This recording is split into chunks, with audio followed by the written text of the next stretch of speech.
Hello ma'am, मैं आप लोगों को चैनल से तराम नौकरी मैम मैम की वीडियो सिदीको सुजी न होबा बोरा से मखल मखल की पुदुना लाए अदो आइना सुजी न होबा बोरा से करम आइना हो गया तो मैम वीडियो से मपुंग भाना जेमिनरसी बोरा से अदो मैम आई बोरा से हौनबगीदमक्ता हांब्रा खांगसिगा इने इसिंग ग्लास अमा हैजलबनेबको अरो इसिंगे सौहल्लबने सौहल्लगा हुजिक थुमसे चामच अमा इना हापचनजरे थुमसे हापबा मतुंगदा इना टर्मरिक पाउडर हाइदे अखोगी जांगहांगी पाउडर अरो चामच मतोंदा खजिक खतने इना हापिसे अरुगा होजि अमकमो जीरा पाउडर दो असिसिमु आइना चामच अमागा हापचलगे जीरा पाउडर से हापचल्ले फजना सौरेको इसिंगसिसु असिगा इना हापतुइसे अखोई करी पटादो अदुगी अकंग मनादो अरो तखाइबदुनि इना हापिसे असिमु खरा हापचल्ले अदुगा असिगा चिली फ्लेक्स हाइदेखो मोरोक से हाइफेतंग तखाइबदो अदुदो हापेबको अदुगा असिना कोरिएंडर लीफ हाइदे अखोई फतिगो मनासे असिसे खरा अमा चाइसेंजरे चाइसेलगा इसिंगसिगा फजना ओखाइरगा अमता ब्रोंग ब्रोंग सौदोलगेबको इसिंगसिगा मरै मुन्ना सौहल्लगे इसिंग से जाम फजन सु सौरेको हाइदि सुजी से अइना काब अमा हापकदबोइदि इसिंग से काबनी हापताबा जो सुजी अइना हापचगदबो सुजी की चांगदो अदुगी डबल इसिंग हापताबा से लेरे सुजी से असिगी सुजी से अइना काब अमा हापचलगे सिदा अइना इसिंग से काबनी चनबा ग्लास अमने अइना हापिसे ग्लास अचौबा अमा अदुगा अइना सुजी से काब अमा तोरगा सुमाइना हापचल्ले हापचलगा ngahak सौदोलगेबको हाइदि चामच अमा पाइरगा खरा ओखाइरगे हुजी सौ नत्रगदि मतुम ओइना तासल्लेबको अमसिना ओखाइरे ओखाइरगा अइना संदोलेको अदुगा हुजी असे इं हल्लगेबको अदुना गैस उथर मुथल्ले ऑफ तौरे अदुगा चामच मचासिना नुंगाइतेदना चामच खरा चावबा अमसु पाइरगा अइना ओखाइरेबको असिदि साबनिना खुसिना पाइबा ngamदेबको अदुना खुदना पाइबागी चांगदो अदु फावबगी चांगदो फाव अइ हन्नबगी थम्मगे सुमाइना ओखाइजरे इसिंग असाबसिदा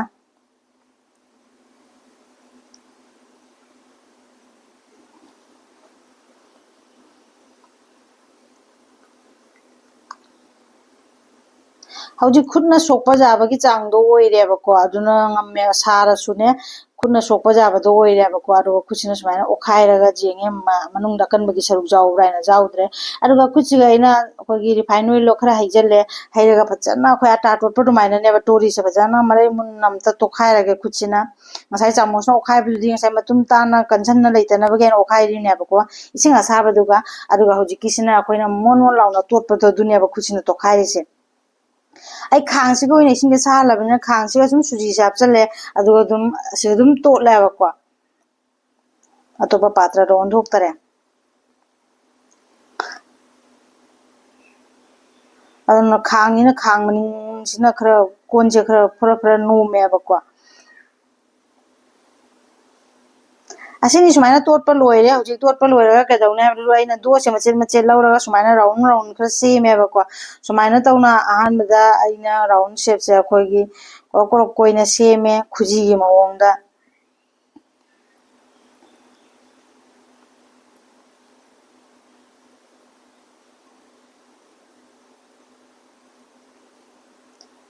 अदुगा हमकमु अतोपा सेब अमदमुक सेमगे हाइना दोसे खरा चावना लौरगने अखोगी आटा तकनबगी बेलनदो दो पाइरगा दुम हाइफेतंग इल्लगा तखाइता नेबको दम पाना तक्तुइना तेबा हाइफेतगतंग सुमाइना मुरो अनरक्तंग इल्लगने अइंगोंदा सी कटर से लेतबनेना टिफिन मचा अमा लौरगने सुमाइना तौना इना कक्चरे माइ शेप से लौरेबको राउंड राउंड शेप से असिदि साइड ता राउंड तादबरो खुदना सुमाइना हाइफेतंग सेम सुम राउंड ताकिबनेबको अदुगा सुमाइना राउंड राउंड शेप से सेमे रेजानु बाना मागी स्माइली फेस तो सेम्बिउ हैना मागी स्माइली फेस तो सेम्बिरिनेबको अरो कमोइना सेमुने हाबदा अइंगोंदा मागी स्ट्रो लेबको माइ जूस थकबगी स्ट्रो दो दुदुना मिचे पालगे ममुसे सुमाइना तौना हापचलगा होटोएबको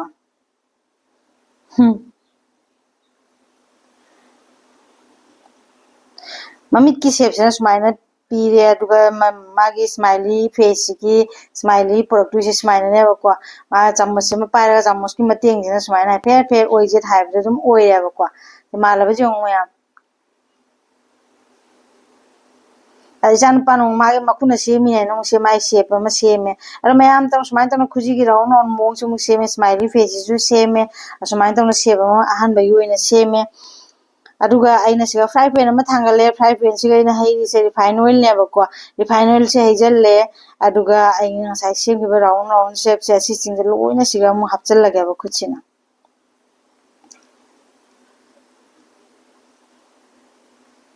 chawo pikpadi sagi mod matungina dum sem ba jare ko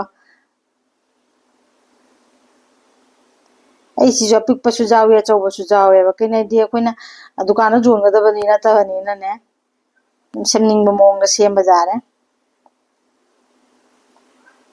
suji se ngasai phut ki bado aduga maroi marang thing ju loina mullabani aduga suji du su mullabane ba ko aduna thau gi saruk ti jama chang de ba ko adumaina sumaina tawraga mu thawra tawthok pira ga di hawbado hele dana ko hawre ase angang sing su jam pame akoi gi chabada su ne akoina chabada su phare haw su hawye ba ko aduni me sumaina tawnaina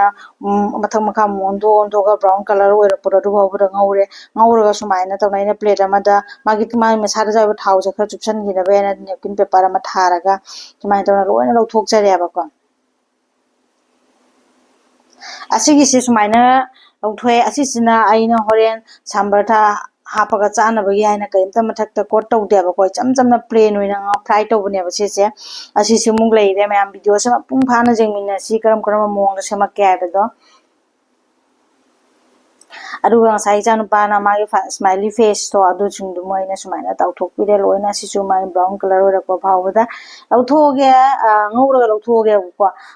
magi leisu tawbirena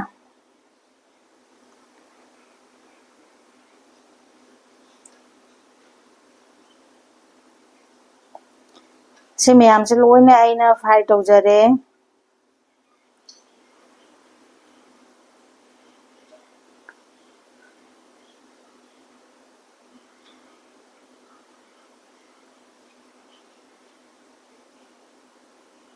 mathang makha su ondoga magi munna ba ba ngaurage ko aduga se munchale ba ko khara brown color oire aduga si lawthoga side tawkhre aduga huji aina gomu seba mamu samja ga mane mawang amada mu sema ga adu duna kaina ba ina patra amada ina lawse corn flour do adu do aina chamosani kha lawre chamosani kha lawra chamosana nei khaira ga ising gara hapa ga phajana nei khaira ga ba se ising ge jamna kungduina te langtak na tawna nei duinya ba sumaina na langtakna tawna nei khaiba loiraga ko sai aina round round khuji gi mong da semgi ba bora do asise aina sigam lupsalaga dip tawraga magi corn flour gi mahi siga asiga lupsalaga matungda aina siga mu thangalaga aina siga amkamu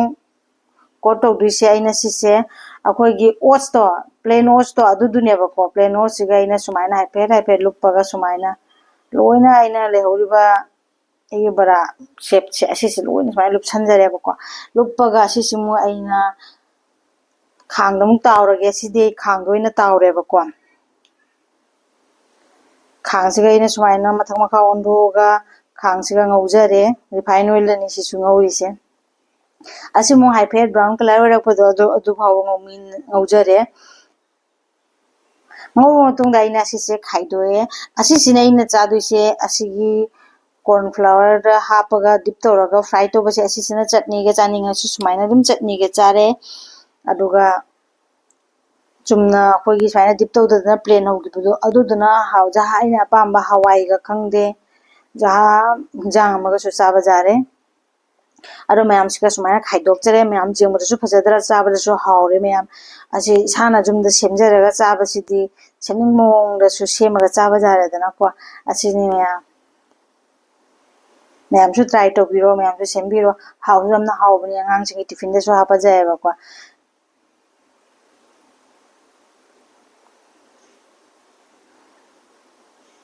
aduni side tais na ina mumphri chutney seme ba ko mumphri chutney gi video sidi hapjadre aduga phadigom kharam su sum jeng mata phajana ba mai manam su du leina ba gi haina sakhai jare aduga ngasai aisina plain hogi ba do sam jamna dum round shape tawraga taw gi ba do adu duni asisina ko coat tawda ba do